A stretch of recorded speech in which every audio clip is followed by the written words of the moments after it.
So, again, welcome back to the second episode. And I think we're going to kick it off by this question. Has the rapid increase in urbanization led to the rise of breast cancer in India? Wow, now this is a very tricky question because obviously we need to move towards urbanization. We can't be cursing it, but at the same time, the type of lifestyle which that we have adopted, the habits, the late marriages, and no time for breastfeeding for working women, and alcohol and smoking and all that. So all of this has actually led to increase in the trends of breast cancer in urban population. Right. Okay. So, after establishing that correlation, I think the second relation that I would want an understanding is of the changes in lifestyle of women. Like, do you think that the consumption of alcohol or cigarettes is an attribute that has led to an increase in the number of breast cancer cases in India? So, Kabir, let's understand like this that risk factors for breast cancer can be divided into modifiable and non modifiable. So, modifiable factors are those related to lifestyle. So, what in lifestyle? Most commonly, smoking, drinking, and obesity, and of course, stress related factors.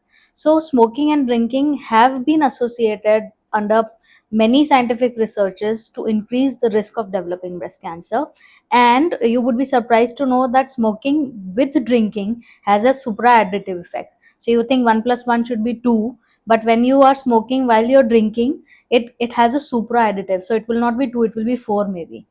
So this many people don't know, and this is the practices of urban lifestyle, and which has actually led to increased breast cancer risks. Right. So, out of the two questions I've asked, you've already established the correlation between the two. Let's see if this also has a correlation. So, women who marry later than a certain age, right? Do you think that they're more prone to breast cancer? So, breast is a hormone sensitive organ. So, whatever hormonal changes that happens in the women's body will translate some way or the other on the breast as well. And the most common risk factor for breast cancer has been the hormonal factors. And by hormonal factors, what do we mean is the exposure of increased estrogen in the body and the lesser exposure of progesterone. And how does that happen?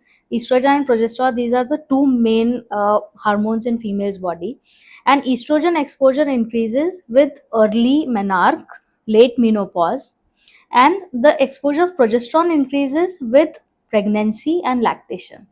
So what we're seeing in the urban lifestyle these days is early menarche, that is starting of menses, late menopause. So the years of estrogen exposure increases, and the breathing spaces with progesterone exposure, that is the childbirth and the lactation, that has reduced.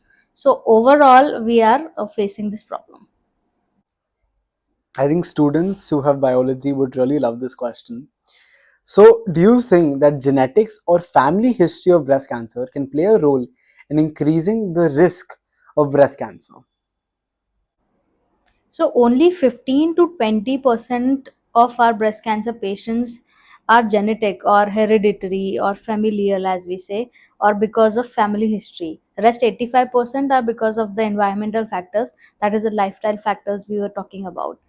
So these 15 to 20% genetic cases happen because of a gene mutation which is carried forward in the family. And people do think that I don't have a family history, so why should I get myself checked? But that's where, because 85% is happening because of environmental factor, not because of family history. So we have a joke as well in it that you cannot get cancer because it runs in the family, but you can get cancer if your family is not running. So obesity might be a major factor rather than a family history in such patients.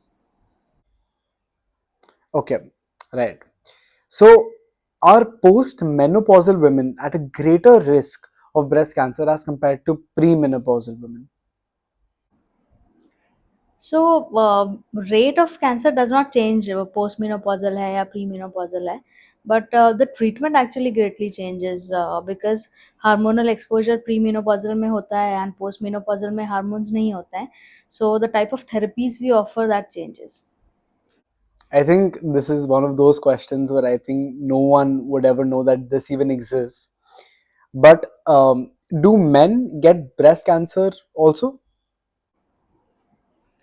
So yeah, you would be surprised to know, but male breast cancer does happen, and it's a rare problem. One in 1,000 men can suffer from breast cancer, and most of them, the majority of them, are genetic, the hereditary we were talking about.